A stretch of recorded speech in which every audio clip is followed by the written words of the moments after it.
నమస్కారం. బొజ్జ Bhikshamaiah YouTube channel కు స్వాగతం.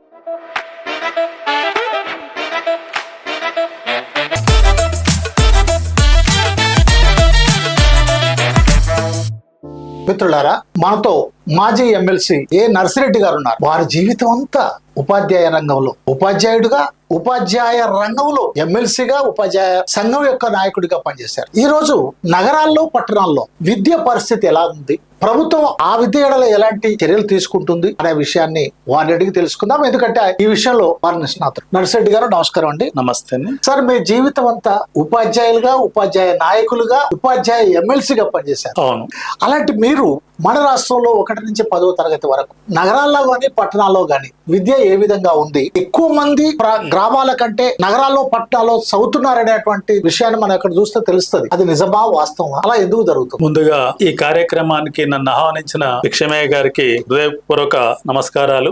ప్రేక్షకులందరికీ కూడా నమస్కారాలు. భారతదేశంలోనే తెలంగాణ రాష్ట్రం ఒక ప్రత్యేకమైన పరిస్థితిలో పాఠశాల విద్యారంగం గానే, ఉన్నత విద్యారంగం గానే కనిపిస్తున్నది. కారణాలు ఏంటంటే పట్టణీకరణ వేగంగా, నగరీకరణ వేగంగా జరుగుతున్న రాష్ట్రంగా నేడు తెలంగాణ ఉన్నది. జనాభా రీత్యా చూస్తేనేమో ఇప్పుడు తెలంగాణలో 50 నుంచి 51% వరకు ప్రజలు గ్రామాల్లో ఉన్నారు. మున్సిపాలిటీలు, మున్సిపల్ కార్పొరేషన్ లో కలిపి ఒక 49% మంది జీవిస్తున్నారు. ఆల్మోస్ట్ 50-50 ఉన్నారు. 50% వచ్చింది. కానీ అదే పాఠశాల విద్య, ఉన్నత విద్య కాదు. ఉన్నత విద్య అంటే పట్టణాలకు, నగరాలకి వస్తారు. అవును. కానీ 1 నుంచి 10వ తరగతి వరకు చదివే విద్యార్థులు చూస్తే కూడా 100కి 75 మంది ఈ పట్టణాలు, నగరాల్లోనే చదువుతున్నారు. 49% గ్రామాల్లో చదువుతలేరు. లేరు, 51 చదువుతలేరు. జనాభా 51% గ్రామాల్లో ఉంటది. కానీ విద్యార్థులు మాత్రం 25%, 25% మాత్రమే గ్రామాలలో ఉన్నారు.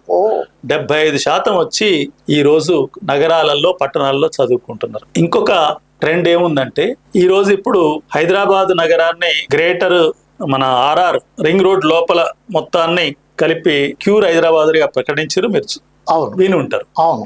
ఆ పరిధిలో 3 కార్పొరేషన్లు కూడా చేశారు. అవును. తెలంగాణ రాష్ట్రంలో 1 నుంచి 10వ తరగతి వరకు 59 లక్షల మంది పిల్లలు చదువుతుంటే దాదాపు 24 లక్షల మంది పిల్లలు ఈ ఔటర్ రింగ్ రోడ్ లోపలలోనే చదువుతారు. 24 లక్షలు, 59 లక్షలకు అంతమంది విద్యార్థులు ఇక్కడనే చదువుతున్నారు. అయితే ఇప్పుడు నేను నగరాలు, పట్టణాల విద్యకు సంబంధించి మీరు అడిగిన ప్రశ్న ఈనాడు తెలంగాణ రాష్ట్రానికి అత్యవసరమైంది. అంటే నగరాలు, పట్టణాల్లోనే పిల్లల్ని చదివిస్తున్నారు. అక్కడికే యువ దంపతులంతా కూడా మైగ్రేట్ అయ్యి, అంటే నివాస ప్రాంతాలు మార్చుకుంటున్నారు. ఈ స్థితిలో నగరాలు, పట్టణాలలో విద్యకు సంబంధించిన వసతులు, అంటే ప్రైవేటు విద్యారంగం బ్రహ్మాండంగా విస్తరించింది.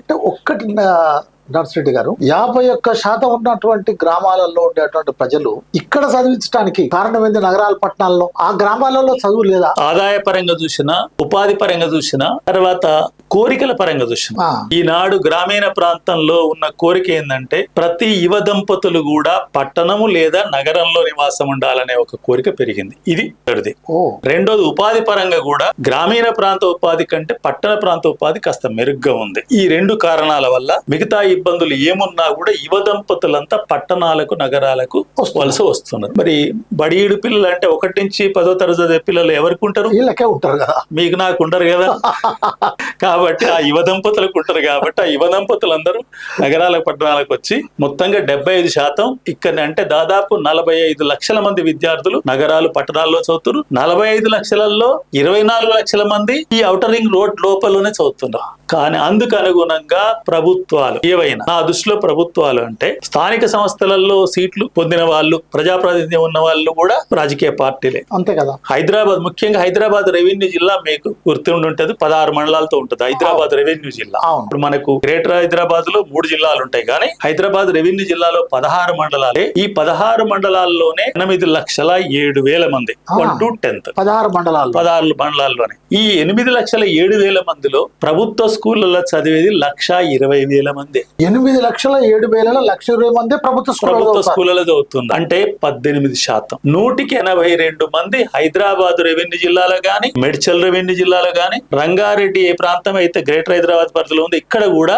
100కి 18 మంది గవర్నమెంట్ స్కూళ్లలో చదివితే 100కి 82 మంది ప్రైవేట్ స్కూళ్లలో చదవలసిన దుస్థితిలో తల్లిదండ్రులు ఉన్నారు. ఎందుకు వాళ్ళకి ఆ దుస్థితి? ఇక్కడ బళ్ళు సరిపోను లేవు. అదే చెప్పబోతున్నాను. హైదరాబాద్ రెవెన్యూ జిల్లా తీసుకుంటే 8 8 లక్షల మంది చదివే విద్యార్థులు ఉన్న జిల్లాలో 500 ప్రైమరీ స్కూళ్ళు ఉంటాయి, 182 హై స్కూళ్ళు ఉంటాయి, 9 మాత్రమే యూపీఎస్ స్కూళ్ళు ఉంటాయి. మొత్తం 691 ఉంటాయి. మీకు ఉదాహరణగా చెప్పాలంటే అదే నల్లగొండ కొత్త జిల్లాలు ఏర్పడ్డాక నల్లగొండ కొత్త జిల్లాలో 2 లక్షల మంది పిల్లలు చదువుతారు, మొత్తం ప్రైవేటు ప్రభుత్వం కలిపి. ఆ 2 లక్షల మంది పిల్లలకి అక్కడ 1400 గవర్నమెంట్ స్కూళ్ళు ఉంటాయి అక్కడ.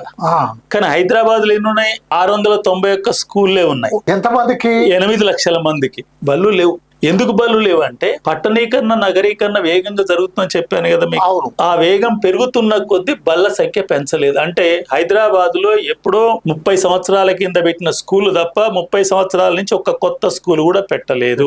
ఇదొక కారణం. అయితే పోనీ 500 ప్రైమరీ స్కూల్ నేను మీకు చెప్పాను, కానీ 500 ప్రైమరీ స్కూళ్ళు కూడా మంచిగా ఉన్నాయా, చదువుకుంటేట్టున్నాయా అని పరిశీలిస్తే నాకు అనుమానం వచ్చింది. 8 లక్షల మంది పిల్లలు ఉన్న కాడ నేను ప్రైమరీ స్కూళ్లలో విద్యార్థుల సంఖ్య చూస్తే ప్రభుత్వ ప్రైమరీ స్కూళ్లలో కొన్ని స్కూళ్లలో 30 లోపు, 20 లోపు, 50 లోపు పిల్లలు ఉన్నారు. ఇదేంటి?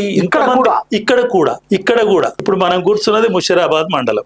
ఈ మండలంలో కూడా 50 లోపు పిల్లలు ఉన్న స్కూళ్లు 10-12 ఉన్నాయి. ఎందుకు ఉన్నాయా అని చెప్పి నేను ఈ హైదరాబాద్ రెవెన్యూ జిల్లాలో 65 పాఠశాలను నేను పరిశీలించిన 9 రోజుల పాటు తిరిగి 9 మండలాలు తిరిగిన. ముషిరాబాద్, అంబర్పేట, సికింద్రాబాద్, ఆసిఫ్ నగర్, షేక్పేట, బహదూర్పుర, బళ్ళగూడ, చార్మినార్, సైదాబాద్ ఈ మండలాలని తిరిగాను. నాకు కనిపించింది ఏంటంటే పెట్టిన బడి ఏది కూడా బడి అంటేందుకు లేదు. బడి కాదు అది. బడి ఆకారమే కాదు, ఏదైనా ఏదో తాత్కాలికంగా ఒక షెడ్డో లేకపోతే ఏదైనా ఒక గుడిదో లేదా ఒక కమ్యూనిటీ హాల్ దొరికితే కమ్యూనిటీ హాల్లో పెట్టారు. ఒక హాల్లో 5 తరగతులు కూర్చోబెట్టి ఏడ చదువు ఉంటది? ఆ బడికి ఎవరు పంపిస్తారు? ఈనాడు ప్రైవేటు విద్యారంగం వచ్చిన తర్వాత అనేక రంగురంగుల బళ్ళు వెలిసిపోతున్నాయి, ప్రచారాలు వచ్చినాయి. కానీ మన హైదరాబాద్ లో ఉన్న బళ్ళన్నీ ఎలా ఉన్నాయంటే ఒక్కొక్క హాల్లో పెట్టి 5 తరగతులు అంటే అదే బడిలాగా లేదు, తల్లిదండ్రులు చేర్చిన సిద్ధంగా లేరు. నేను బహదూర్పుర మండలంలో పేరెంట్స్ ను కూడా అడిగాను, ఎందుకయ్యా మీరు ఈ బడి పంపకుండా ఎట్లా పంపం సార్? అక్కడ ఒక బడి చూస్తే పక్కన ఒక గుడి ఉంది, పక్కన అదే కమ్యూనిటీ హాల్లో బడి ఉంది. మేము పోయే వరకు 11 గంటలు అయింది, మైక్ సెట్ మోగుతూనే ఉంది. నేను పెద్ద మనిషిని పిలిచాను, ఏందండి బడి నడుస్తుంది మైక్ మోగితే పిల్లలకు చదివెట్టొస్తుందంటే, అవును కదండి మేము ఎప్పుడు ఈ ఆలోచన చేయలేదండి, మీరు బడి లేనప్పుడు పెట్టుకోండి మైక్ కానీ మిగతా టైంలో పెట్టకండి అని చెప్తే వారు కూడా సవినయంగానే ఒప్పుకున్నారు. కానీ అటువంటి బళ్ళు ఉన్నాయి. అంటే హైదరాబాద్ లాంటి నగరంలో పాలక వర్గాలుగా అన్ని పార్టీలు చేసినాయి, వామపక్ష పార్టీలు తప్ప. తర్వాత ఎంఐఎం పార్టీ, బీజేపీ పార్టీ కూడా పాక్షిక పాలక వర్గాలు, ఎందుకంటే మేయర్ గా భాగస్వామ్యం వహించినాయి. వీళ్ళందరూ ఎవరు కూడా ఈ హైదరాబాద్ లో బళ్ళు బాగుపడాలని గాని బడి మంచిది ఉండాలని ఆలోచన ఉన్న వాళ్ళు లేరు. మీకు చార్మినార్ మండలంలో ఒక స్కూల్ ఉంటది, అది నిజాం కాలంలోనే ఏర్పడ్డది. ఆ బడి ఇప్పటి వరకు కూడా రెంటెడ్ బిల్డింగ్ లోనే నడుస్తుంది. నిజాం కాలం నుంచి 1941 లో ఎస్టాబ్లిష్ అయింది. నేను ఆ స్కూల్ విజిట్ చేశాను.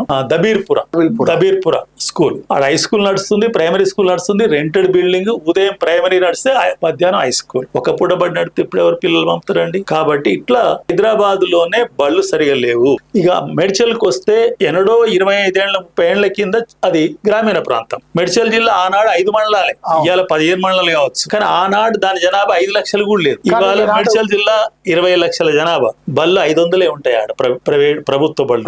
అన్ని బళ్ళ నిండా పిల్లలు ఉంటారు. కానీ మెడ్చల్ జిల్లాలో దాదాపు 7,70,000 మంది పిల్లలు చదువుతున్నారు. మరి 500 స్కూల్ అంటే సరిపోతాయి. రంగారెడ్డి జిల్లాలో కూడా అదే పరిస్థితి. ఏది ఇప్పుడు మనం ఏదైతే ఔటర్ రింగ్ రోడ్ లోపల ఉందో, ఎందుకంటే ఒక్కొక్క మండలంలో మీకు ఇంకొక వివరం చెప్పాలి అంటే పట్టణాల మీద ఎంత ప్రెషర్ పెరిగిందంటేందుకు మనకి ఇప్పుడు 33 జిల్లాలు. రంగారెడ్డి జిల్లాలోని షేర్లింగంపల్లిలో ఒక మండలంలోని షేర్లింగంపల్లిలో 1,21,000 మంది పిల్లలు చదువుతున్నారు. 1,21,000 మంది. అదే తెలంగాణలోని 10 జిల్లాల్లో 1,00,000 పిల్లలే. ములుగు జిల్లా ఉంది, జస్ట్ 37,000 మంది పిల్లలు. భూపాలపల్లి జిల్లా ఉంది, 42,000 మంది పిల్లలు. సిరిసిల్ల ఉంది, 62,000. ఒక జిల్లాలో అంతే ఉంది, అంతే. ఇక్కడ ఒక మండలంలో మాత్రం మూడింతలు ఉంది. ఈ పెరుగుతున్న సంఖ్యకు అనుగుణంగా బళ్ళ సంఖ్య మార్పు చేద్దామని గాని ఆ పద్ధతిలో కొత్త బళ్ళు ప్రభుత్వ రంగంలో పెడదామని ఆలోచన ఈ ప్రభుత్వాలు ఎవరు చేయలేదు. ఏ కూటమి కాదు. మిమ్మల్ని నేను మరొకసారి అభినందిస్తాను. ఎందుకంటే ఈ అంశం మీద చర్చ పెట్టే మీడియా కూడా లేదు ఈ రోజు. అనేక మీడియాలో అనేక చర్చ చూస్తుంటాం, కానీ బళ్ళేంటి, చదువులేంటి, తల్లిదండ్రుల విద్య పట్ల ఎట్లా కష్టపడుతుండ్రు, ఎట్లా అప్పులైతుండ్రు ఎవరు మాట్లాడుతుంటే చెప్తుంటే ఇదే ఆశ్చర్యంగా ఉందండి. మరి నిజంగా అంటే నాకు కూడా నేను ఎప్పుడు సీరియస్ గా ఉందనే విషయం ఆలోచించాలి. ఇంత సీరియస్ ఉంది ఇప్పుడు. ఎంత అంటే పూర్తిగా సంక్షోభంలో ఉంది. పిల్లలు ఉన్న కాడ బళ్ళు లేవు, బళ్ళు ఉన్న కాడ ఇప్పుడు పిల్లలు లేవు. గ్రామీణ ప్రాంతాల్లో బళ్ళు ఉన్నాయి కానీ పిల్లలు లేరు. ఎందుకు పిల్లలు లేరంటే మీరు ఒక్కొక్క గ్రామానికి వెళ్తే ఆ గ్రామాలను వృద్ధ గ్రామాలు కనిపిస్తాయి. మిగతా వాళ్ళంతా మైగ్రేట్ అయ్యి మిడిల్ ఏజ్డ్ కాంచి మిగతా వాళ్ళు కానీ ఎంగేజ్ కూడా పూర్తి మైగ్రేట్ కాదు, only residents shifted to town or city. వాళ్ళు పొద్దున్నే పోతారు, వ్యవసాయం అంటే వ్యవసాయం పనులు చేసుకుంటారు, కానీ నైట్ మాత్రం ఇక్కడికి వస్తారు. కాబట్టి పిల్లలు ఎక్కడ చదివిస్తారు? టౌన్ సిటీలో. దీనికి అనుగుణంగా తెలంగాణ ప్రభుత్వం పాఠశాల విద్యను పెద్ద ఎత్తున సంస్కరించవలసిన అవసరం ఉంది, ఆ పద్ధతిలో చేయవలసిన అవసరం ఉంది. అందుకనే నగరాలు పట్టణాల్లో విద్య అంటే కొనుక్కోవటం తప్ప చదువు కొనటం తప్ప చదువుకో